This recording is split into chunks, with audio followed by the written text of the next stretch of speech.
1385ခုနှစ်နရောလာပြီကျော်6ရက်2024ခုနှစ်ဇန်နဝါရီလ2ရက်အင်္ဂါနေ့ USA BST ဇန်နဝါရီ1ရက်နိုင်ငံတကာနှစ်တကူနေဦးမင်္ဂလာအခါသမယ၌San Francisco Bay Area ဘောရဝဒဝင်သူတော်စင်များကဆင်ကျင်းပပြုလို့အပ်သည်ဓမ္မသဘင်အခမ်းအနား၌ဟောကြားအပ်သောနေဦးမင်္ဂလာဩဝါဒကထာတရားဒေသနာတော်နေဦးမင်္ဂလာဆိုတာ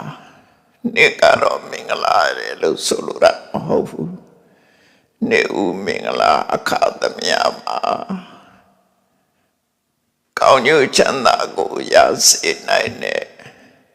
အကြောင်းတရားတွေကိုစီးပူးအထောက်ခြင်းဖြင့်နေဦးကာလသည်မင်္ဂလာအခါသမယဖြစ်တာနှစ်ဆိုတာကတော့လူတွေသတ်မှတ်ထားတဲ့အချိန်ပိုင်းတစ်ခုများတာဖြစ်လို့အကောင်အဆိုးနဲ့မဆိုင်ဘူးမင်္ဂလာနဲ့လည်းမဆိုင်ဘူးအမင်္ဂလာလည်းမဆိုင်ဘူးသို့တော်လူတွေကတော့နေဦးကာလကိုမင်္ဂလာလို့သတ်မှတ်နေကြတယ်အဲ့တော့မင်္ဂလာဖြစ်အောင်လုပ်ခြင်းသည်သာလေမင်္ဂလာရဲ့အဓိပ္ပာယ်ကမင်္ဂန်ပါပန်လူနာတိစိတ်တိတိမင်္ဂလာလို့ဆိုတဲ့မကောင်းတာတွေကိုဖယ်ရှားနိုင်တဲ့ကုသိုလ်စွမ်းအားတွေကိုမင်္ဂလာလို့ခေါ်တာပဲလောကမှာအဆိုးတရားတွေကိုဖယ်ရှားပြီးအကောင်းကိုရယူပေးနိုင်တာမှမင်္ဂလာအဆိုးတရားတွေထဲမှာတဝဲလဲဖြစ်စေတာကအမင်္ဂလာမင်္ဂလာရဲ့စံကျင်ဘက်ကိုအမင်္ဂလာလို့ခေါ်တယ်အဲ့တော့မြတ်စွာဘုရားကမင်္ဂလာတရားအနေနဲ့ရှင်းရှင်းနဲ့ညီဟောထားတာအနှစ်ချုပ်ပြောမယ်ဆိုရင်သူတော်ကောင်းနဲ့ပညာရှိသူတော်ကောင်းနဲ့ပေါင်းတာမင်္ဂလာနော်လူလောကမှာချီးမွမ်းတဲ့ချီးမွမ်းတိုက်ဂုဏ်ပြုတဲ့ဂုဏ်ပြုတိုက်တဲ့ပုဂ္ဂိုလ်တွေကိုချီးမွမ်းဂုဏ်ပြုတာမင်္ဂလာလောကမှာတိုးတက်ခြင်းရဲ့အကြောင်းနေပဲတဲ့ရောက်ပတ်တဲ့နေရာမှာနေထိုင်တာမင်္ဂလာဒီကကုသိုလ်ကောင်းမှုလုပ်ခဲ့လို့ပြည့်စုံတဲ့ဘဝကိုယ်လက်ချေအင်္ဂါပြည့်ပြည့်စုံစုံဘဝကိုရရှိတယ်အဲ့ဒါကလည်းကောင်းကျိုးချမ်းသာတွေကိုဆက်လက်ဆောင်ရွက်နိုင်ခွင့်ရှိလို့မင်္ဂလာဘဝပြီးကိစ္စတွေနဲ့ပတ်သက်ပြီးတော့မြတ်စွာဘုရားမင်္ဂလာတရားကိုဟောတာစတဲ့ပြီးတော့လောက်ရမှာကဘာဟုတ်တဲ့သင်္စာသိပ္ပင်စာဆိုတာနေစားပြီးတော့လောကမှာသင်တိုင်းသိလိုက်တဲ့အရာတွေကိုသင်ကြားခြင်းမှတ်ယူခြင်းသိအောင်ကြိုးစားခြင်းမင်္ဂလာပဲမှန်တယ်လေသင်လိုက်တာသိလိုက်တာတွေသိရင်ဒီဘဝမှာကောင်းကျိုးချမ်းသာတွေရဒါမို့သိပ္ပဆိုတဲ့ဓာတ်ပညာတတ်လို့ရှိရင်လည်းဘဝမှာချမ်းသာဒုက္ခရနိုင်တယ်အဲ့ဒီကနေစပြီးတော့မြတ်စွာဘုရားအကောင်းဆုံးမင်္ဂလာဆိုတာကြတော့နိဗ္ဗာန်သစ္စိကရိယာနိဗ္ဗာန်ရောက်မှာပဲအကောင်းဆုံးအပြည့်အဝမင်္ဂလာရနိုင်မှာဖြစ်တယ်လောကထဲမှာနေတော့မင်္ဂလာနဲ့ပြည့်စုံတဲ့အခါရှိသလိုမင်္ဂလာရဲ့ဆန့်ကျင်ဘက်တွေနဲ့လည်းကြုံတွေ့နိုင်တယ်ပေါ့ဒါကြောင့်မို့လို့လောကတကယ်ပြည့်ဝတဲ့မင်္ဂလာတော့နောက်ဆုံးနိဗ္ဗာန်ရောက်ခြင်းသည်သာလေနိဗ္ဗာန်ကိုမျက်မှောက်ပြုလို့ဘဝကလွတ်မြောက်မှသာလေပြည့်ဝတဲ့မင်္ဂလာရနိုင်တယ်လို့စိတ်မှန်တဲ့မင်္ဂလာကိုမြတ်စွာဘုရားကအဲ့လိုဟောတာနော်အဲ့ဒီတည်းမဲ့နှစ်သိကူမင်္ဂလာဆိုမပါဘူးနော်နှစ်သိကူတယ်ဆိုတာ2023ခုနှစ် အချိန်ကာလတစ်ခုကုန်ဆုံးသွားတယ်တစ်နှစ်ဆိုတာရက်ပေါင်း365ရက်ရက်ပေါင်း365ရက်တပတ်ပြည့်သွားတာကိုဒါနှစ်လို့သတ်မှတ်ပြီးအခု2024ခုနှစ်အမေရိကန်နိုင်ငံမှာဆိုရင်ဒီကနေ့နှစ်ဆန်းတရက်နှစ်ဦးကာလမြန်မာနိုင်ငံလူတွေကတော့တစ်နှစ်ကုန်သွားပြီ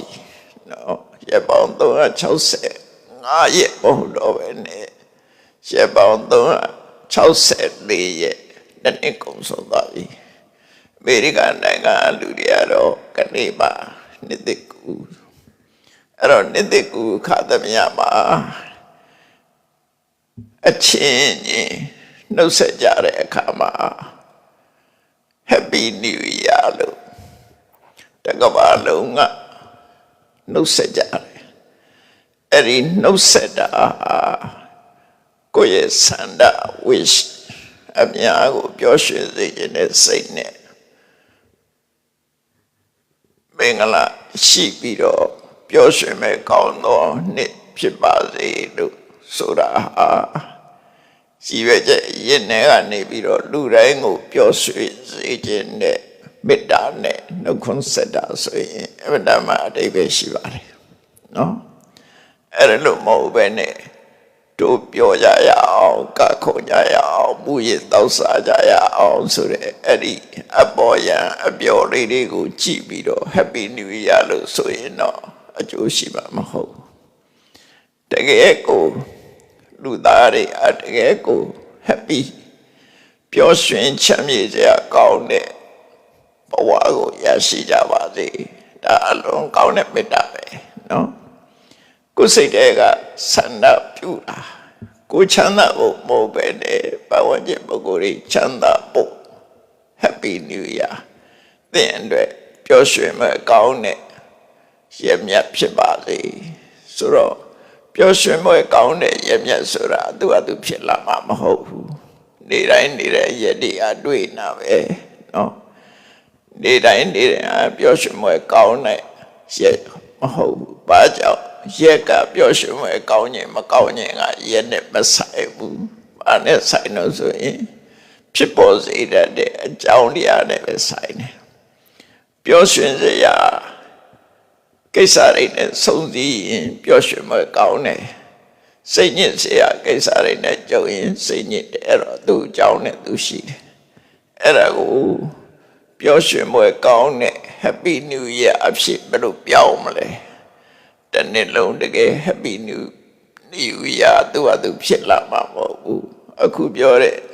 မြတ်စွာဘုရားရဲ့မင်္ဂလာကျင့်စဉ်အတိုင်းကျင့်သုံးနေတိုင်းပဲဆိုလို့ရှိရင်နှစ်ဦးကာလတဲ့ပျော်ရွှင်စရာကောင်းမှာမဟုတ်ပဲနဲ့တနေ့လုံးအတိုင်းအတာထီအောင်ပျော်ရွှင်ပွဲဖြစ်တော့မှာဒါကြောင့်မို့အနှစ်သာရကိုသိရှိပြီးတော့ဘုရားဘာသာဝင်တွေကတကယ်အတိတ်ပဲရှိတဲ့ပျော်ရွှင်ချက်မြေ့မှုကိုရှာအောင်ကြိုးစားဖို့လိုတယ်ပျော်ရွှင်ခြင်းမပျော်ရွှင်ခြင်းမှာအကြောင်းတရားတွေရှိတယ်ပျော်ရွှင်ခြင်းမပျော်ရွှင်ခြင်းအကြောင်းတရားတွေကအားတွေတော့ဆိုလို့ရှိရင်လူတွေဟာတဏှာလောဘအကြောင်းနဲ့ပျော်ရွှင်မှုဖြစ်တယ်သို့မဟုတ်တဏှာလောဘအကြောင်းနဲ့စိတ်ညစ်စရာဖြစ်တယ်စိတ်ညစ်ခြင်းဆိုတာကတော့ဒေါသနဲ့ဒေါမနတစိတ်ခံစားချက်ပြောင်းသွားတာအဲ့ဒါတွေအကုန်အနှစ်ချုပ်ပြီးတော့ပြောလိုက်ပဲဆိုရင်ပျော်ရွှင်စရာရဖို့နဲ့စိတ်ညစ်စရာဖြစ်ဖို့ရအတွက်အကြောင်းကမတူကြဘူးအနှစ်ချုပ်ပြောလိုက်ပဲဆိုရင်ယောနိသောမနတိကာရ wise attention နော်မှန်ကန်တဲ့နှလုံးသွင်းမှန်ကန်တဲ့နှလုံးသွင်းမှုဒီပျော်ရွှင်မှုကိုဥဆောင်သွားပါပဲပျော်ရွှင်မှုကိုဖြစ်ပေါ်စေမယ် unwise attention အာယောနိသောမနတိကာရမမှန်ကန်တဲ့အတိညာဉ်ကဲ့မဲ့တဲ့နှလုံးသွင်းမှုဒီစိတ်မချမ်းသာမှုကိုဖြစ်ပေါ်သွားစေလိမ့်မယ် မြတ်စွာဘုရားကလည်းကုသိုလ်ဖြစ်ဖို့အတွက်ယောနိသောမနတိကာရသည်ပူလာအကြောင်း main cause ဖြစ်တယ်အကုသိုလ်ဖြစ်ဖို့ရမှာတော့အာယောနိသောမနတိကာရက main cause ပဲအဲ့ဒီယောနိသောမနတိကာရအာယောနိသောမနတိကာရ wise attention unwise attention လို့ပြန်နေရှိကြတယ်စကလုံးကပြောတဲ့အတိတ်ပဲကြတော့ယောနိသောဆိုတာနိလန္တကြအမှန်ကန်ကန်မနတိကာရစဉ်းစားတာမှန်ကန်ကန်စဉ်းစားတာနော်အမှန်တရားပဲကမှန်ကန်ကန်စဉ်းစားနိုင်တာနိလန္တကြစဉ်းစားနိုင်တာဆိုတော့လောကမှာလူတွေကစဉ်းစားတာစဉ်းစားတိုင်းမှန်တာမဟုတ်ဘူးအမှားကိုစဉ်းစားနေတာရှိတယ်အမှားကိုစဉ်းစားမိသည်စဉ်းစားမိခြင်းဟာအဆိုးဘက်ကိုဥလဲသွားတာအမှန်ကန်ကိုစဉ်းစားနိုင်မှအကောင်းဘက်ကိုရောက်တယ်အဲ့ဒါလည်းပဲထပ်ပြီးတော့ခွဲလိုက်ရင်ဘယ်လိုဟာကအမှန်ဘယ်လိုဟာလည်းအမှားဆိုတာသိရမှာဖြစ်တယ်ဆိုလိုတာကတော့လူတယောက်ဟာလူတယောက်အပေါ်ဆိုတော့မကောင်းတဲ့ဘက်ကနေသူကိုကြည့်နေပဲဆိုရင်အကုသိုလ်တွေပဲဖြစ်နေမှာအဆိုးတွေပဲတွေ့နေမှာနော်လူတယောက်ပေါ်မှာမကောင်းတာတွေကိုကြည့်မယ်ဆိုလို့ရှိရင်သူရဲ့ဆိုးတာတွေပဲတွေ့နေမှာကောင်းတဲ့ဘက်ကကြည့်လို့ရှိရင်လည်းပဲအကောင်းဆိုတာရှိသေးတယ်အဲ့ဒီအကောင်းဘက်ကကြည့်ပြီးတော့ကောင်းအောင်စဉ်းစားတာကယောနိသောမနတိကာရမကောင်းတဲ့ဘက်ကနေအပြစ်တင်ဖို့ဘက်ကစဉ်းစားလို့ရှိရင်အာယောနိသောမနတိကာရဒါအလွယ်တကူခွဲလို့ရအောင်ပြောတာနော်လူတွေရဲ့သဘာဝဟာနော်လူဆိုတာအကောင်းနဲ့အဆိုးရောပြီးတော့နေတာဘယ်သူမှအကောင်းကြီးတသက်မရှိဘူးမြတ်စွာဘုရားတို့ယန္နာတွေအလွယ်လို့ရှိရင်အဆိုးဘက်ကရှိနေတယ် nobody perfect ဆိုတဲ့အကောင်းဘက်မှာ perfect ဖြစ်တဲ့လူကတယောက်မှမရှိဘူးနော်တယောက်မှမရှိဘူးအကောင်းနဲ့အဆိုးနှမျိုးရှိနေတယ်အဲ့နှမျိုးရှိတဲ့အကောင်းတဲ့ဘက်ကစဉ်းစားတာကိုယောနိသောမနတိကာရအဆိုးဘက်ကကြီးပဲမြင်အာယောနိသောမနတိကာရအကောင်းဘက်ကကြည့်လိုက်လို့ကိုယ်မှာစိတ်ချမ်းသာမှုတွေပျော်ရွှင်မှုတွေရတယ်အကောင်းဘက်ကကြည့်ရအဆိုးဘက်ကကြည့်ရင်စိတ်ဆိုးစရာတွေစိတ်ညစ်စရာတွေတွေ့မယ်ကောင်းတာဖြစ်မလားအဲ့ဒါအာယောနိသောမနတိကာရယောနိသောအာယောနိသောကိုပဋ္ဌာသောအပနော်ဥပဋ္ဌာသောပဋ္ဌာသောဆိုတာမင်္ဂန်နဲ့နိလန်ကစဉ်းစားတာဥပဋ္ဌာသောဆိုမမင်္ဂန်နဲ့နိလန်ကစဉ်းစားတာယောနိဆိုတာအကြောင်းတရားပဲမင်္ဂန်နဲ့အကြောင်းတရားပဲကစဉ်းစားတာမမင်္ဂန်ဒါက pessimism နဲ့ optimism နဲ့လည်းမဆိုင်ဘူးနော်အကောင်းကြီးမြင်တာလို့ပြောတာလည်းမဟုတ်ဘူးအဆိုးကြီးမြင်တယ်လို့လည်းပြောတာမဟုတ်ဘူးအကောင်းကိုတော့အကောင်းလို့ပဲမြင်ရမယ်အဆိုးကိုတော့အဆိုးလို့မြင်ရမယ်နော်သို့တော့အကောင်းအဆိုးကိုကြည့်ပြီးတော့ပြစ်တင်မှုကဲ့ရဲ့မှုရှုတ်ချမှုလုပ်မဲ့အစားအကျဉ်းတရားထားလိုက်လို့ရှိရင်ဒေါသမဖြစ်တော့လူတယောက်ပေါ်မှာအဆိုးတွေဘယ်လောက်တွေ့ထိုအဆိုးတွေရဲ့ဒုက္ခကိုတနေ့သူခံစားရမှာလို့စိတ်တွေကနှလုံးသွင်းလိုက်လို့ရှိရင်ဒါယောနိသောဖြစ်သွားရောအဆိုးတော့မြင်နေယောနိသောဖြစ်သွားတယ်အဲ့တော့အကောင်းကြီးပဲမြင်ပြီးတော့ယောနိသောဆိုတဲ့နေရာမှာဘယ်လိုအကောင်းမြင်ရမလဲလူတယောက်မှာအပြစ်ရှိတာတွေအပြစ်တွေရှိတယ်အကောင်းတွေရှိတယ်အဲ့ဒီကောင်းတဲ့ပိုင်းတွေကသူကဒီအပိုင်းတော့အမတန်တော်တာပဲဒီကောင်းတဲ့ကြိုးကျေစုတော့သူကစိတ်ကောင်းတဲ့လုံးကောင်းရှိတာပဲဆိုတဲ့ရှုထောင့်ကနေကြည့်လိုက်လို့ရှိရင်တော့သူ့ပေါ်မှာအပြစ်တင်မှုဆိုရှိမှာမဟုတ်တော့မရှိတော့ကိုယ်မှာဘာဖြစ်လဲကိုယ်မှာဒေါသမဖြစ်တော့ဘူးပြစ်တင်တဲ့စိတ်တွေဖြစ်တော့အဲ့ဒါကိုခုနဒေါတိဟိကိဏတခုနဝပတ္တိတရေရှိကဆရာတော်ကြီးတွေဆုံးမတာမြတ်စွာဘုရားဟောတဲ့ အာဂတပฏิဝိနည်းသုတ်တံမှာလည်းပဲဒီအဓိပ္ပာယ်ကပါရှိတယ်ခုနတော်သေးဟိကိဏတ္တဆိုတာခုနဆိုတာအကောင်ချီးမွမ်းစရာခုံဒေါသဆိုတာအပြည့်အနာစာအကောင်နဲ့အဆိုးကိဏဆိုတာရောနေတာလူတယောက်ဟာအကောင်လည်းရှိတယ်အဆိုးလည်းရှိတယ်နှစ်ခုရောနေတယ်ခုနတော်သေးဟိကိဏတ္တခုနဝပတ္တိအကောင်ကိုပဲကြည့်လိုက်ပါတဲ့အဆိုးကိုမေ့ထားလိုက်ပါသူဆိုးတာတွေကိုလိုက်ပြီးတော့ကြည့်မနေနဲ့သူကောင်းတာလေးကိုတကွက်လေးကိုကြည့်လိုက်အဲ့ဒီကောင်းတဲ့အပိုင်းတွေကိုကြည့်ပြီးတော့ဒီအချက်မှာတော့သူကောင်းတယ်တော်တယ်ဆိုရင်ကိုယ့်ရဲ့နေမှာဒေါသဆိုတာမဖြစ်တော့အဲ့ဒါကိုယောနိသောမနတိကာရလို့ခေါ်တာပဲနော်အကောင်းဘက်ကမြင်ပေးတာဥပမာမဲ့အခုခေတ်ပုံစံနဲ့မဟုတ်ပဲနဲ့လူတယောက်ဟာခီးသွားနေတယ်ရှေ့ကလည်းအမတအစားနေတယ်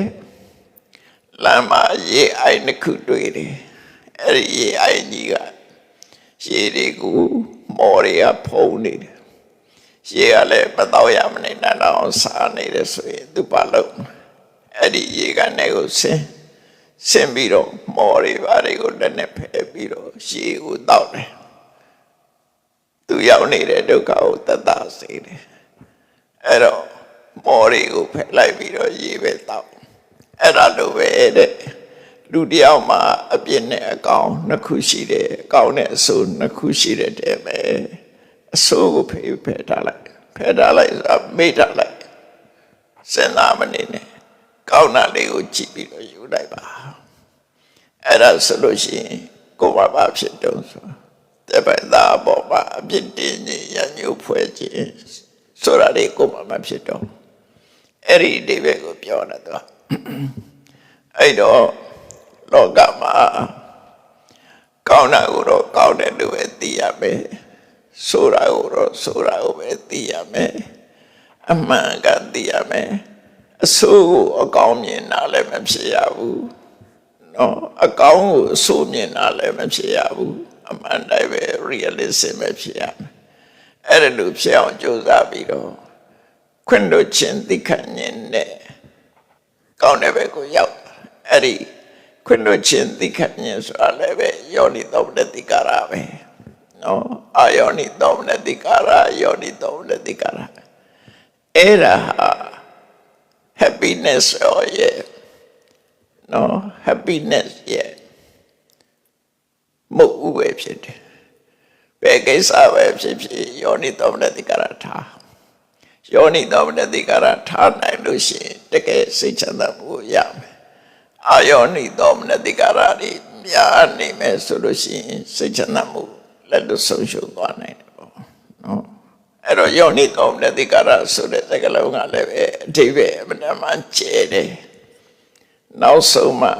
မမြဲတာကိုမြဲတယ်လို့သိတာလေယောနိသောမနတိကာရအဲ့ဒီထီအောင်ယူတယ်ပညာထီအောင်ယူတယ်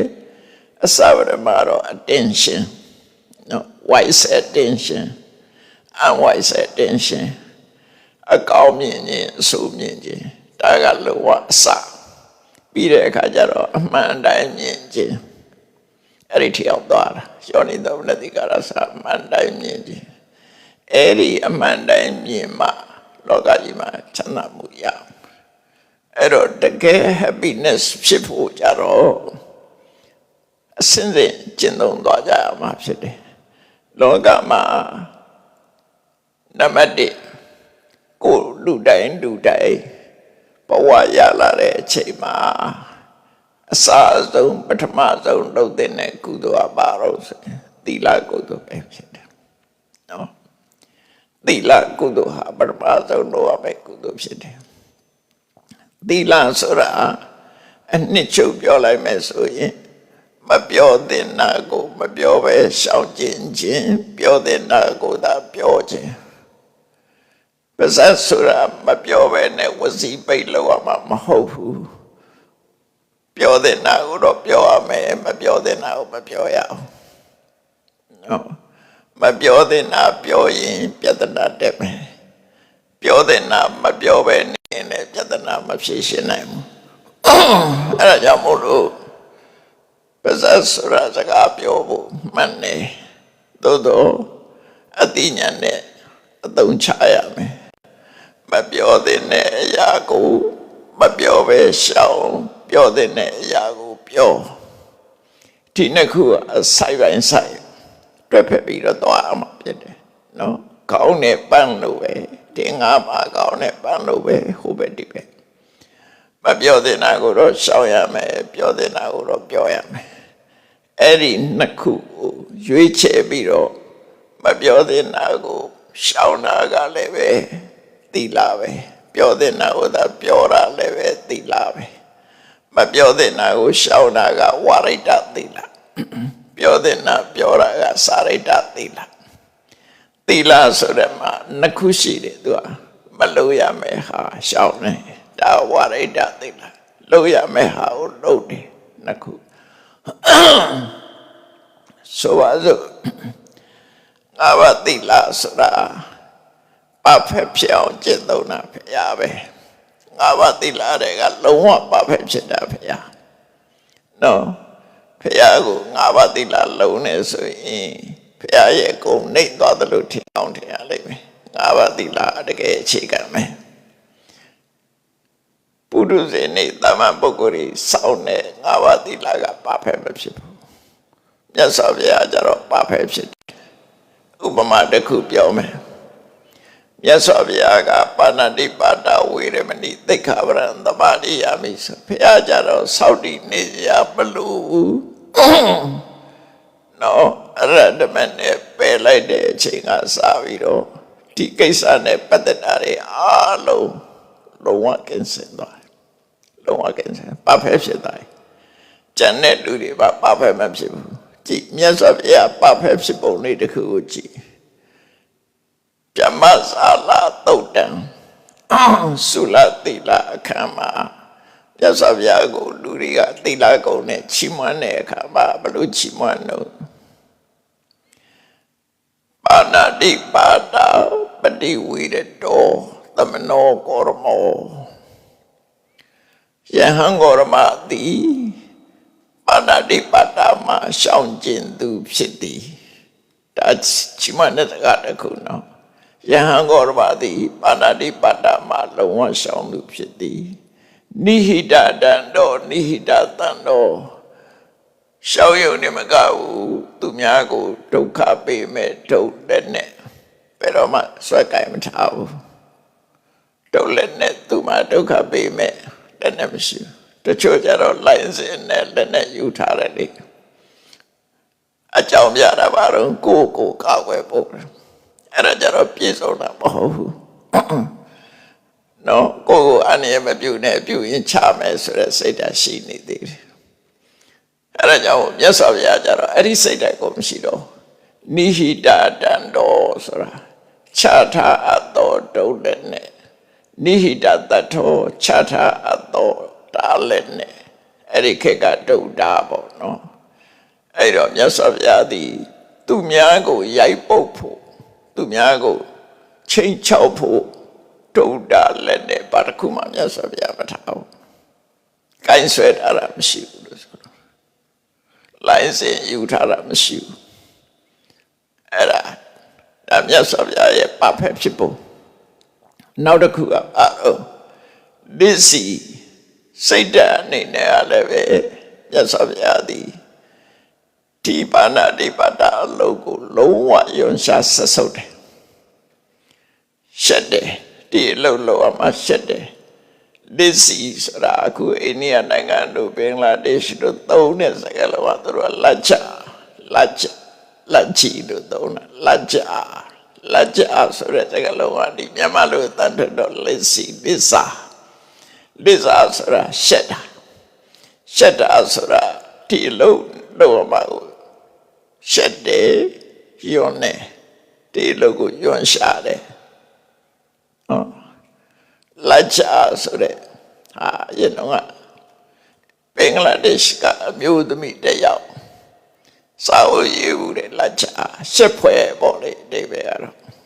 လောကလူသားတွေလုံနေတာနဲ့ပတ်သက်ပြီးတော့ရှစ်ဖွဲ့ဆိုတဲ့စာအုပ်တော့နာမည်ကလက်ချတယ်တွေ့ဘူးပါလိမ့်မယ်စာအုပ်ဖတ်ဖို့တဲ့လူတွေနာမည်ကြီးတဲ့စာအုပ်တော့ဖြစ်တဲ့လက်ချဆိုတဲ့စာအုပ်အဲ့တော့ရသော်ဗျာကလစ်စီသူတို့တန်တဲ့ဖတ်မဆိုလက်ကြီး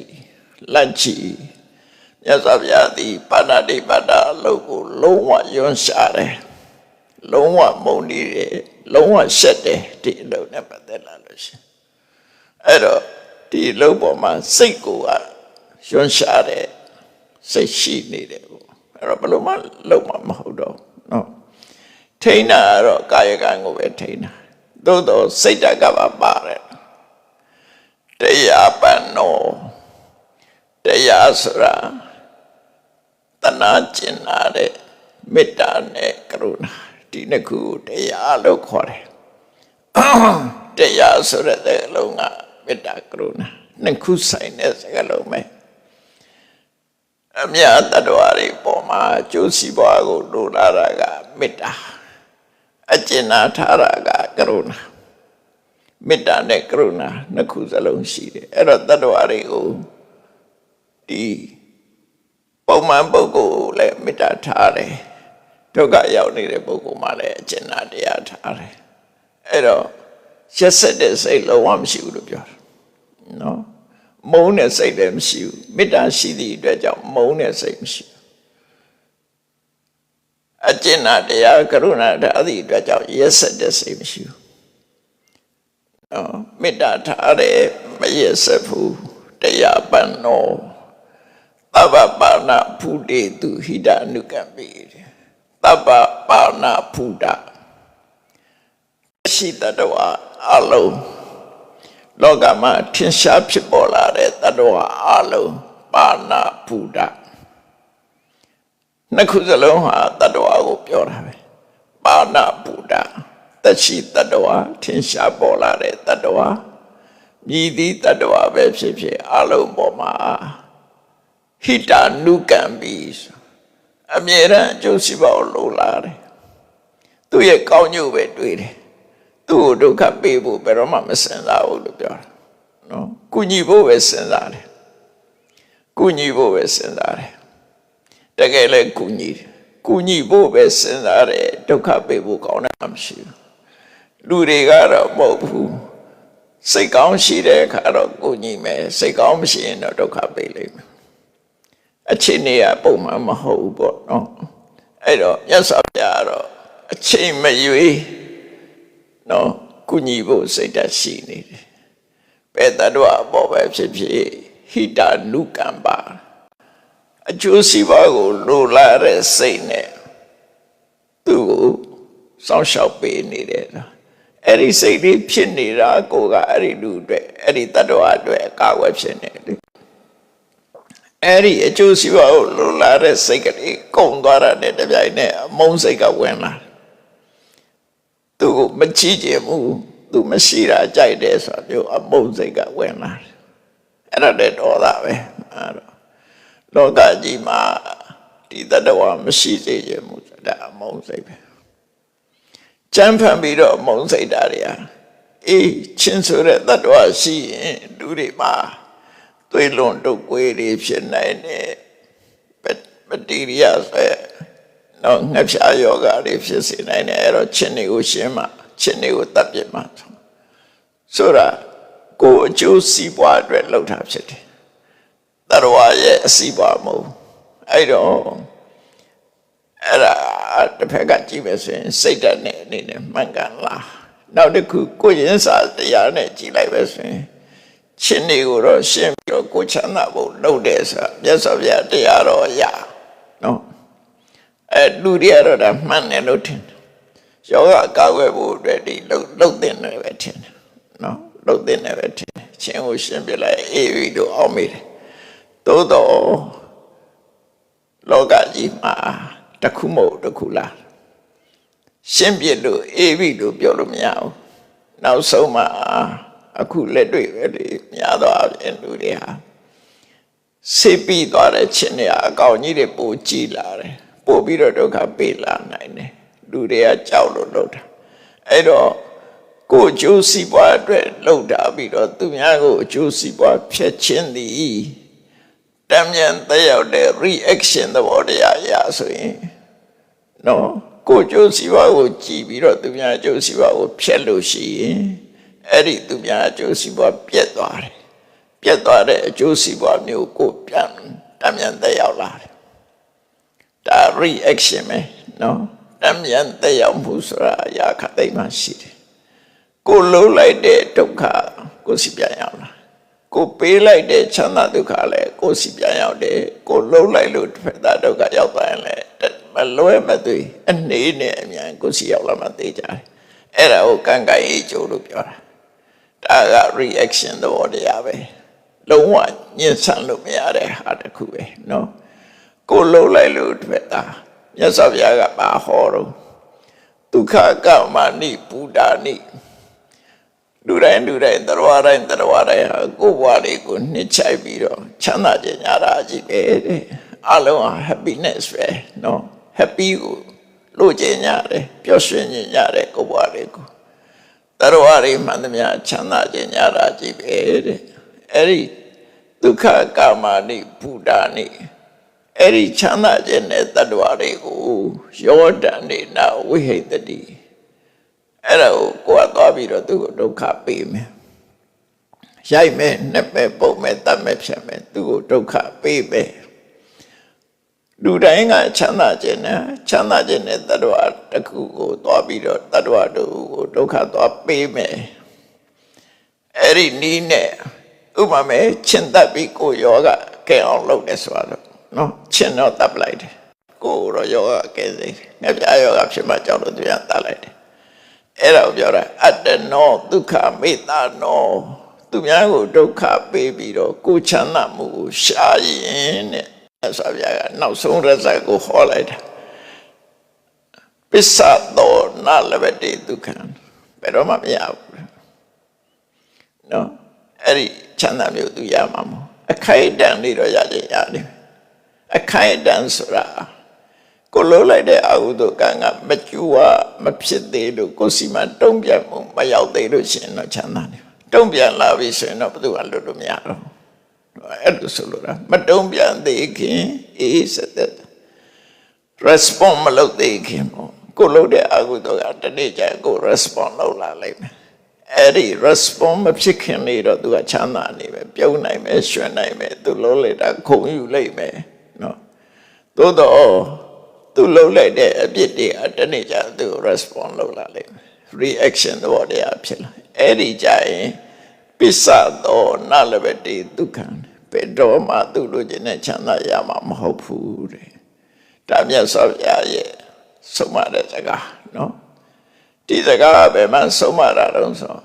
သာဝတိပြည်စေရွန်ကျောင်းနာမှာမြတ်စွာဘုရားကလမ်းလျှောက်ထွက်လာကျောင်းဘဝအနိနာမှာမွေးတကောင်ကိုကလေးတွေကလိုက်ပြီးတော့ထုံတဲ့ရိုက်နေကြတယ်အဲ့ဒီချိန်မှာမြတ်စွာဘုရားကဟဲ့ဘာလို့ကြတာတော့မွေတွေ့လို့ရိုက်နေဘာဖြစ်လို့မင်းတို့မွေကိုရိုက်တာတော့မွေကိုက်ရင်သိမှကြောက်လို့မွေကကိုက်တတ်တယ်ကိုက်ရင်ကိုကိုက်ပါအေးမွေရလည်းပဲမင်းတို့လိုပဲကြောက်တာပဲမင်းတို့လည်းကြောက်တာမင်းတို့လည်းချမ်းသာကြတာပဲမွေရလည်းချမ်းသာကြတာပဲအဲ့ဒီချမ်းသာခြင်းတဲ့လူကိုမင်းတို့သွားဒုက္ခပေးနေရလားအဲ့ဒီနီးနေမင်းတို့ချမ်းသာရှာမယ်ဆိုရင်မင်းတို့ဘယ်တော့မှချမ်းသာမှာမဟုတ်ဘူးသူလည်းသူကသူချမ်းသာပါစေသွားပါစေတုံးနဲ့မရိုက်ပါနဲ့သူကသူချမ်းသာတာလွတ်ရကြွသွားပါစေအဲ့လိုဆိုမှမင်းတို့ချမ်းသာရမယ်လို့ကလေးတွေနားလဲအောင်ဟောတဲ့တရားမြတ်စွာဘုရားဟောတာဓမ္မပဒမှာပါတယ်နော်အဲ့ဒါလို့မြတ်စွာဘုရားရဲ့ဒီဟောပြောချက်လေးတွေကဘဝရဲ့ guideline လေးတွေပေါ့ကိုယ်ကလိုက်တာဖို့တယ်အဲ့တော့ယောနိသောမနတိကာရလို့ဆိုတဲ့ white attention ရှိလိုက်တာနဲ့တပြိုင်တည်းကိုလုံးတဲ့လူရကောင်းတဲ့လူရဖြစ်လာတယ်အာယောနိသောမနတိကာရဆိုတဲ့ unwise attention ဆိုလိုတာကမလိမ္မို့မလိမ္မာအသိပညာကင်းတဲ့ attention အသိပညာမပါတဲ့မမှန်ကန်တဲ့တွေးခေါ်မှုကမကောင်းတဲ့ဘက်ကိုသူ တွေ့ဆောင်သွားတယ်ဒါကြောင့်မို့ happiness ဖြစ်ခြင်းနဲ့ happiness မဖြစ်ခြင်းဒီနှစ်ခုမှဆိုင်ရာအကြောင်းတရားတွေရှိနေတယ်လို့အဲ့တော့မြတ်စွာဘုရားကဟောတယ်ကုသလအနဝိဇ္ဇဒုက္ခဝိပါကလက္ခဏာအနှစ်ချုပ်ပြောမယ်ဆိုရင်ကုသလအနဝိဇ္ဇဒုက္ခဝိပါကလက္ခဏာကုသိုလ်ဆိုတာအပြစ်ကင်းပြီးတော့ကောင်းကျိုးချမ်းသာကိုပေးတဲ့သဘာဝရှိတဲ့တရားလူတိုင်းရဲ့ယဉ်ထဲမှာဖြစ်တဲ့ mental state တစ်ခုပေါ့နော်စိတ်ထဲမှာဖြစ်ပေါ်လာတဲ့ mental state တစ်ခုအကုသလကြတော့အကုသလအဝိဇ္ဇဒုက္ခဝိပါကလက္ခဏာအကုသိုလ်ဆိုတာတော့အပြစ်ရှိပြီးတော့ဒုက္ခအကျိုးပေးတယ်အဲ့လိုဆိုလို့အဲ့တော့ဒီနှစ်ခုကသဘာဝကျအဖြစ်အဝိဇ္ဇနဝိဇ္ဇအပြစ်ရှိခြင်းမရှိခြင်းကုသိုလ်ကအပြစ်မရှိဘူးအကုသိုလ်ကအပြစ်ရှိတယ်အပြစ်ရှိတာနဲ့အပြစ်မရှိတာကွာသွားတယ်ရသကြတော့လည်းပဲအကုသိုလ်ကဒုက္ခဝိပါကဒုက္ခရသကုသိုလ်ကဒုက္ခဝိပါကဒုက္ခရသဒီနေရာမှာဒုက္ခဒုက္ခဆိုတာပြောတာဒုက္ခဆိုတာအလွယ်တကူလက်ခံနိုင်တာဒုက္ခနော်မျက်စိကမြင်လို့ပျော်ရွှင်စရာလေးဆိုရင်လူတွေလက်ခံလိုက်တယ်နော်အလွယ်တကူလက်ခံလိုက်တယ်လှလိုက်တာဆိုလက်ခံသွားအတန်လေးကကောင်းတယ်ဆိုရင်လည်းလက်ခံလိုက်တာအဲ့ဒါဒုက္ခကိုလက်ခံတာပဲဖြစ်တယ်ပေါ့အဲ့ဒီလိုအာယုန်နဲ့ပတ်သက်ပြီးတော့ဝေဒနာဆိုတာအာယုန်ပေါ်မှာခံစားရနားလဲတာသိတာတော့ဒါမို့ဝေဒနာကိုသိတယ်လို့လေအဓိပ္ပာယ်ပြန်တယ်ခံစားရတယ်သိတယ်ကောင်းတယ်ဆိုတဲ့သိတယ်အသိဟိုလိုအသိမဟုတ်ဘူးအဲ့တော့အလွယ်တကူလက်ခံတာကဒုက္ခလက်ခံမှုခက်ခဲတာဒုက္ခလူတိုင်းကမြင်တဲ့အာယုံပေါ်မှာနှစ်သက်စရာအာယုံဆိုရင်လွယ်တကူလက်ခံလိုက်ကြတယ်မနှစ်သက်စရာအာယုံဆိုရင်ညင်ပဲ့ကြတယ်အဲ့ဒါမခံနိုင်အဲ့ဒါနဲ့ခွဲလိုက်ဒုက္ခဒုက္ခနော်အိဋ္ဌာနဲ့အနိဋ္ဌာလို့ကျင်တာနဲ့မလို့ကျင်တာအဲ့လိုခွဲအဲ့တော့ကုသိုလ်ကအလွယ်တကူလက်ခံတယ်ပြောမစင်တော့ဒီစက်တာလည်းပြောဆို comfortable နဲ့ comfort နဲ့ discomfort ပေါ့ဒုက္ခက comfort what discomfort အဲ့လိုဝပြချာနာတယ်ပေါ့နော်ဘဝမှာအဆင်ပြေမှုဘဝမှာအဆင်မပြေမှုဒါရသတ်တယ်လို့ဖြစ်လာတယ်အဲ့တော့ဘဝမှာအဆင်ပြေမှုတွေရဖို့အတွက်ကမလုပ်ရတယ်လေကိုယ်ဘဝကိုဆုံးဖြတ်ကြည့်လိုက်မယ်ဆိုရင်နံပါတ်1ယောနိသောမနတိကာရရှိအောင်ရင်ကြိုးစားကြည်တတ်ဖို့ခွဲခြားသိမြင်တတ်တဲ့အသိပညာသို့မဟုတ် attention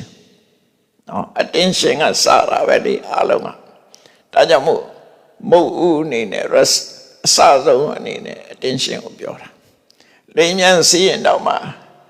may I have your attention please ဆိုပြီးတော့ attention ကိုလောက်ခိုင်းတာမဟုတ်လားလိမ်မဲ့အကျဉ်းကြတော့မယ်ဆိုရင် attention ရှိကြပါဆိုတာပြောတာအဲ့တော့ဒီ attention ကအမှန်တမ်းအရေးကြီးတယ်အဲ့ဒါယောနိသောမနတိကာရကိုပြောတာပဲအဲ့ဒီ attention လေးကစားလိုက်တာသူတခုတည်းတော့မဟုတ်သူကအစားနော် just speaking နဲ့အစားလေးပဲအဲ့ဒီအစားကောင်းမှနောက်ကလာပါလေဘယ်အပဲဖြစ်အစားကောင်းမှနောက်ကလာအဲ့ဒီအစားလေးကိုကောင်းအောင်လုပ်တာယောနိသောမနတိကာရအဲ့တော့ကုသိုလ်ရဖို့အတွက်အချက်၄ချက်ကို2024ခုနှစ်တစ်နှစ်လုံးကိုဒီအချက်၄ချက်နဲ့ထိမ့်ကွက်ထားပြီးတော့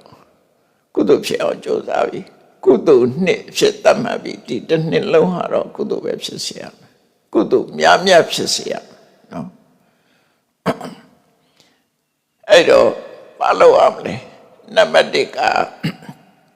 ဒါကအထာတာလိနိထက်ကတာမှာကုသိုလ်ဖြစ်ဖို့နိလန်၄သွဲပေးထားတာနော်အဲ့ဒါကိုပြောမှာနော်အကိုကရှိပါတယ်လို့ပြောတာမဟုတ်ပါဘူးနော်နိလန်၄သွဲရှိတယ်အဲ့နိလန်၄သွဲနံပါတ်1ကဘာလို့ဆိုနိယမိတာ နိယမိတာဆိုတာတတ်မှတ်ချက်စိတ်ထဲမှာတတ်မှတ်တာ determination ပေါ့ determination လောက်အောင်နံပါတ်1က determination လောက်အောင်မယ်2024ခုနှစ်အတွက်ငါစိတ်ထဲမှာကုသိုလ်သာလင်အဖြစ်များရမယ်အကုသိုလ်တွေအဖြစ်မများစေရဘူးကျွတ်တင်ပြီးတော့ဒိဋ္ဌံအဲ့ဒါကုသိုလ်ဖြစ်ဖို့အတွက်နိလန်တစ်ခုပဲကုသိုလ်သာဖြစ်စေရမယ်အကုသိုလ်မဖြစ်စေရဘူးမျက်နှာကြားတာအနံ့ရတာအရသာသိတာအထီးတွေစိတ်ကူးကြံစီဒီအာယုံ6မျိုးနဲ့ပတ်သက်လာရင်ကုသိုလ်ပဲဖြစ်စေရမယ်ဖြစ်လို့လုပ်လို့ရလာလို့ဆိုဘယ်တရားကပုရုဇဉ်ဆိုတာတော့ကျိုးပေါက်မှုတွေရှိနေမှာကျိုးပေါက်ရင် restore လုပ်ပေါ့ပြန်လုပ်ပေါ့နောက်ကြရင်ကိုယ်နိုင်တော့မှာပဲဒါမှမစရင်ကိုယ်နိုင်မှုမရှိဘူးသူရဲ့လွှမ်းမိုးမှုခံနေရမယ်ပထမကိုယ်ကစတင်ပြီးတော့တရားကို determination ပါဖြစ်ရမယ်ဆိုတာတွေက determination အရေးကြီးတယ်လို့ပြောတာနော်အဲ့ဒါလေးအစအောင်ကုသိုလ်သာဖြစ်ရမယ်အကုသိုလ်မဖြစ်စေရဘူးဒါနံပါတ်1နံပါတ်2ကြတော့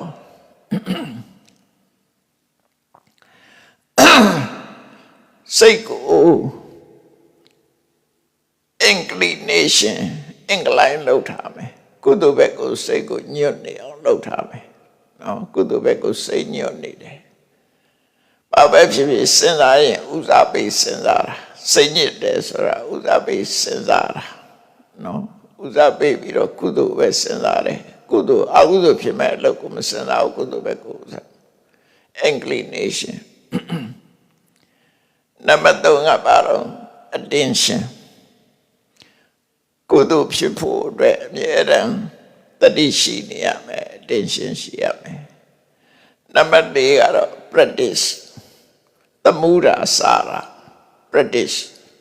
အလေးကျင့်တစ်ခုလုပ်ရမယ်ကောင်းတဲ့အလေးကျင့်တစ်ခုတည်ဆောက်တယ်ဥပမာပဲလူကိုမြင်လိုက်တာနဲ့အဆင်ပြေပါသေးချမ်းသာပါစေဘသူဆိုတာကိုယ်အာယုန်နဲ့မှပေါ်လာရင်လည်းမေတ္တာပို့လိုက်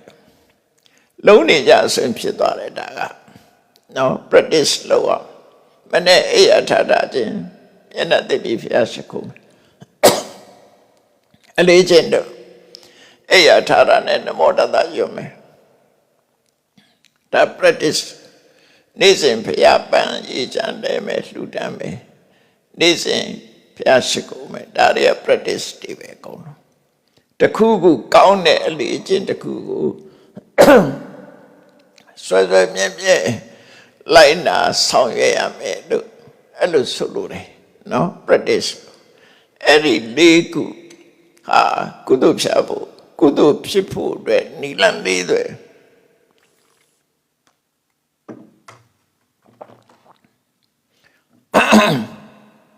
အနိုးဆိုရင်ကုသိုလ်ဖြစ်ဖို့ chance ကလောနေတယ်လူတွေမှာကုသိုလ်ဖြစ်ဖို့ chance အလုံးကိုနေတယ်တခြားကိစ္စတွေရဲ့လွှမ်းမိုးထားတာတို့ကိလေသာတွေရဲ့လွှမ်းမိုးတာတို့အာယုန်ရဲ့လွှမ်းမိုးတာတို့ဒါကြောင့်ကုသိုလ်ဖြစ်ဖို့ဆိုတာလုံးဝခဲရင်အဲ့ဒါတွေလွှမ်းမိုးမှုတွေကိုမခံရအောင်သက်သာတော့အောင်ကုလိုနမတိက determination နမတိက inclination နံပါတ်3က attention နံပါတ်4က practice အဲ့ဒီအချက်၄ချက်နဲ့ကိုကုသိုလ်ဖြစ်အောင်ကြိုးစားမယ်ဆိုရင်တဖြည်းဖြည်းကိုယ်ချုပ်ကိုင်လာနိုင်တဲ့အဆင့်ရောက်လာကိုယ့်ရဲ့လက်ထဲရောက်လာမှာဖြစ်တယ်နော်အဲ့လိုနှလုံးသွင်းစဉ်းကျင်နိုင်အောင်နောက်ဆုံးကြတော့ဒါကယင်ထဲမှာကုသိုလ်ဖြစ်တယ်ကုသိုလ်ဖြစ်ရင်ဒုက္ခတွေသက်သာသွားမယ်တဖြည်းဖြည်းဒုက္ခတွေမြတ်စွာဘုရားကဟောထားတာတော့တတိယဘုရားတော့ပါတော့စီကိုရထားတာချမ်းသာမဟုတ်ဘူးနော်ကိုရထားတာဟာဒုက္ခဒုက္ခနှစ်ခုရှိတော့လည်းပဲမြတ်စွာဘုရားပြောတဲ့ဒုက္ခမဟုတ်ထာဝရဒုက္ခမဟုတ် မြတ်စွာဘုရားကသဗ္ဗေသင်္ခါရဒုက္ခဆိုပြီးဒုက္ခပဲနောက်ပြီးတော့မြတ်စွာဘုရားလူတွေရထားတဲ့နာမရူပ body and mind and body ဒီနှစ်ခုလုံးကဒုက္ခပဲဘာကြောင့်ဒုက္ခတော့ဆိုရင်မမြဲလို့ထာဝရပြောင်းလဲနေတဲ့အရာဖြစ်တော့ကြောင့်ဒုက္ခကိုရထားတာကဒုက္ခအဲ့ဒီဒုက္ခကိုကုသိုလ်လုပ်ခြင်းအပြင်ကုသိုလ်လည်းပဲဒုက္ခပဲအဲ့ဒါသို့တော့ကုသိုလ်ရုပ်ခြင်းအပြင်ဒုက္ခလေးတွေနိငယ်သက်သက်သွားနိုင်တယ်သက်သက်သွားနိုင်တယ်မမြဲတာကိုမြဲအောင်လုပ်လို့မရဘူးနော်မမြဲတဲ့တရားကိုမြဲအောင်လုပ်လို့မရဘူးမမြဲတာကိုမြဲတဲ့အရာဖြစ်အောင်ပြောင်းဖို့လည်းမရဘူးအဲ့တော့ဒုက္ခကိုဒုက္ခအဖြစ်ပြောင်းဖို့မဟုတ်ဘဲနဲ့ကိုရထားတဲ့ယုံနာခန္ဓာဘဝဆိုတဲ့ဒုက္ခကြီးကိုအဆုံးသတ်ဖို့ပဲလုပ်အောင်နော်သူရှိနေရင်တော့သူကမမြဲတဲ့သဘောနဲ့သွားနေမှာပဲမမြဲလို့ရှိရင်ဒုက္ခမျိုးစုံရှိနေမှာပဲမမြဲခြင်းကြောင့်ဖြစ်တဲ့ဒုက္ခအကြောင်းတရားတွေမိပြီးတော့ဖြစ်နေတဲ့ဒုက္ခအဲ့ဒီဒုက္ခကြီးကိုဒုက္ခအဖြစ်ပြောင်းတဲ့နိလန်မရှိဘူးမမြဲတာကိုမြဲအောင်လုပ်တဲ့နည်းမရှိဘူးလုံးလို့လည်းမရဘူးလုံးလို့ရတာပါတော့ဆိုရင်မမြဲတဲ့ဒုက္ခကြီးဆုံးသတ်သွားအောင်လုပ်လို့ရတယ်။ဘာကြောင့်လဲမမြဲတဲ့ဒုက္ခသည်အကြောင်းရှိလို့ဖြစ်နေတာအဲ့ဒီအကြောင်းတရားကိုဖယ်ရှားလိုက်လို့ရှိရင်မမြဲတဲ့ဒုက္ခအဆုံးသတ်သွားမှာဖြစ်တယ်။အကြောင်းတရားကိုဖယ်ရှားခြင်းအပြင်ဒုက္ခချုပ်ငြိမ်းသွားမှာဖြစ်တယ်။အဲ့ဒီချုပ်ငြိမ်းတဲ့အဆင့်ကိုရောက်အောင်လုပ်ဖို့ရတဲ့မြတ်စွာဘုရားကသီလသမာဓိပညာလို့သိက္ခာ၃ရပ်ကိုဟောထားတာဖြစ်တယ်။မဂ္ဂင်၈ပါးအကျင့်တရားကလည်းမမြဲတာကိုမြဲအောင်လုပ်ဖို့မဟုတ်ဘူး။မမြဲတဲ့အကြောင်းတရားတွေကိုဖယ်ရှားပြဖို့မမြဲတဲ့အကြောင်းတရားတွေကိုဖယ်ရှားလို့ရှိရင်မမြဲတာကြီးကမြဲလာမလားမမြဲဘူး။သူကတော့မမြဲတာသူမမြဲဘူးပဲ။သို့တော့မမြဲတာတွေကိုဆုံးသတ်နိုင်တယ်။ဒါကြောင့်မို့ပဋိစ္စသမုပ္ပါဒ်မှာဆိုရင်မြတ်စွာဘုရားကအနုလောမပဋိစ္စသမုပ္ပါဒ်ပฏิလောမပဋိစ္စသမုပ္ပါဒ်ဟောထားတာကြည်နိဂုံးကျုံနေမှာဧဝမေတ္တကေဝလတဒုက္ခခန္ဓတသမုရယောဒီနည်းနဲ့ဒုက္ခဖြစ်လာတာနော် cause ကိုရှားပြတဲ့ဒီနည်းနဲ့ဒုက္ခဖြစ်လာတာကဒုက္ခပဲငါမဟုတ်ဘူးတတ္တဝါမဟုတ်ဘူးဒုက္ခပဲဖြစ်လာတာနောက်တစ်ခါအဲ့ဒါကိုဧဝမေတ္တကေဝလတဒုက္ခခန္ဓတနိရောဓောဒီနည်းနဲ့ချောလို့ရတယ်ဆိုပြီးတော့ပရိစ္ဆေသမုပ္ပါဒ်မှာဒုက္ခနဲ့ဒုက္ခသမုဒယနဲ့ဒုက္ခနိရောဓတနည်းအားဖြင့်ဒုက္ခနဲ့ဒုက္ခနိရောဓဒီနှစ်ခုကိုပဲဟောတာသစ္စာ၄ပါးကြတော့ဒုက္ခသစ္စာနဲ့ဒုက္ခနိရောဓဆိုတဲ့နိဗ္ဗာန်နော်ဒုက္ခနဲ့နိရောဓဒီနှစ်ခုပဲဟောတာကျန်တဲ့ဟာတွေကနိလန်နေမဂ္ဂင်၈ပါးဆိုတာဒုက္ခနိရောဓသွားတဲ့နိလန်သမုဒယဆိုတာဒုက္ခကိုထုတ်လို့တဲ့အကြောင်းတရားအဓိကအနှစ်ချုပ်ကတော့မြတ်စွာဘုရားကဘဝမှာရနေတာပါတော့ဒုက္ခအဲ့ဒီရနေတဲ့ဒုက္ခကြီးကိုအဆုံးသတ်လို့ရတာဒုက္ခနိရောဓအဆုံးသတ်တဲ့နိလန်ကမဂ္ဂနိရောဓကာမိနိပฏิပဒါမဂ္ဂမဂ္ဂင်၈ပါးအကျင့်တရားသည်အဆုံးသတ်တဲ့နိလန်ဒီဒုက္ခကြီးကိုဖန်တီးနေတာဒုက္ခသမုဒယအဲ့ဒီဟာကတကယ်အနှစ်ချုပ်ပါပဲမြတ်စွာဘုရားလောကကြီးမှာတို့ရထားတာဒုက္ခကိုရနေတာလူတွေအပါရထားလို့မင်းဒုက္ခရတာဘဝရထားတာပါရတာဒုက္ခရတာခန္ဓာ၅ပါးရတာပါရတော့ဒုက္ခရတာယုံနဲ့ရတာဒုက္ခရတာအလုံးရသမျှဟာဒုက္ခဘာကြောင့်ဒုက္ခတော့သဗ္ဗေသင်္ခါရအနိစ္စ impermanent နော်အမြဲတမ်းပြောင်းရွှေ့အခုကြည့်အမေရိကလူတွေကဒီနေ့နှစ်ဆန်တည်းနဲ့ပြန်ရောက်တိုင်းတရက်ကုန်သွားပြီမြန်မာပြည်ကလူတွေက2ရက်ကုန်သွားပြီဒီလိုပဲကုံဆုံးနေတဲ့သဘောတရားကြီးကိုသဘောပေါက်နားလည်ပြီးတော့အဲ့ဒီထဲမှာတန်ဖိုးရှိတဲ့အသည့်ကိုရယူဖို့ရဒါလူတွေအတွက်ပဲပြီးပဲနော်နှစ်ပဲတန်ဖိုးပဲဒီထက်အချိန်ဆိုတာလဲတန်ဖိုးမဟုတ်ဘူးဘ ဝဆိုတာလေတန်ဖိုးမဟုတ်ဘူးအဲ့တဲ့ကတန်ဖိုးကိုသိရှိနာလဲပြီးတန်ဖိုးဆိုတာသီလသမာဓိပညာဒါသာလေတန်ဖိုးဖြစ်တယ်လို့သိရှိနာလဲပြီးတော့2024ဇန်နဝါရီ1ရက်နေ့ဦးကာလယနေ့အခါသမယမှာစ၍ဘဝတန်ဖိုးကိုရရှိအောင်တတိဆောင်၍ကြိုးစားအထောက်နိုင်ကြပါစေကုန်သတည်း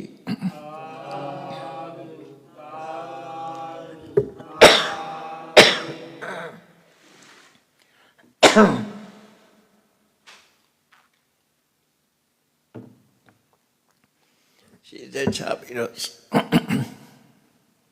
စိတ်ထဲကအာရုံပြုလိုက်ပေါ့အတန်ညာဝေးနေတယ်တရားသူတွေရှင်ဖေယဖေယတပိတော်တို့သည်2024ခုနှစ်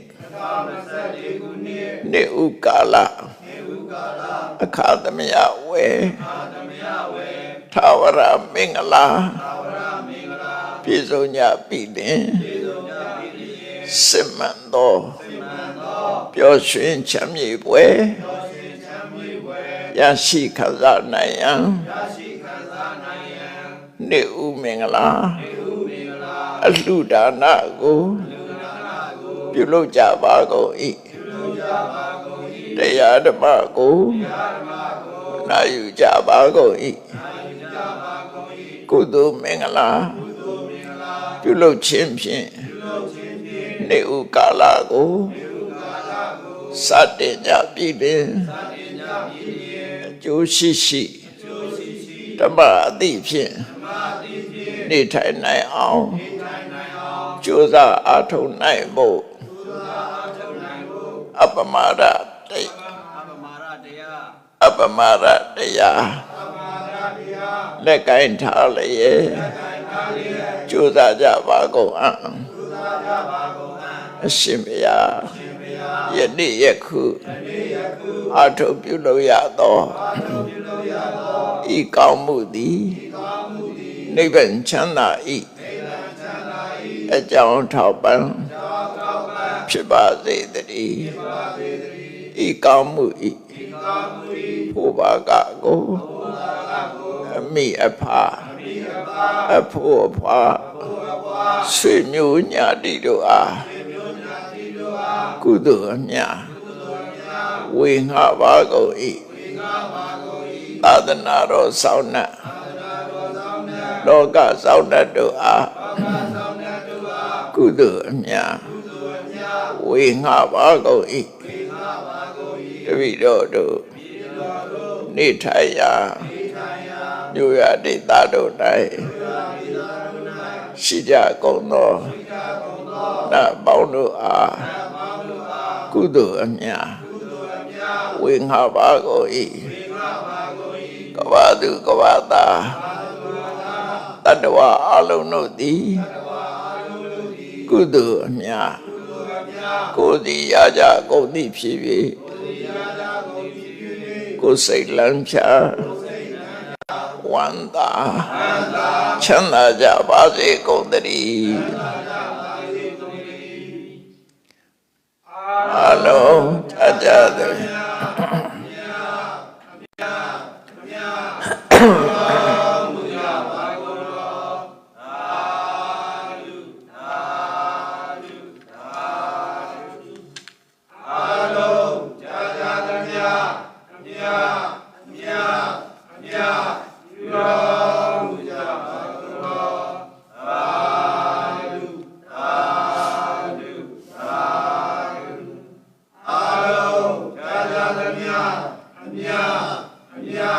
အမြ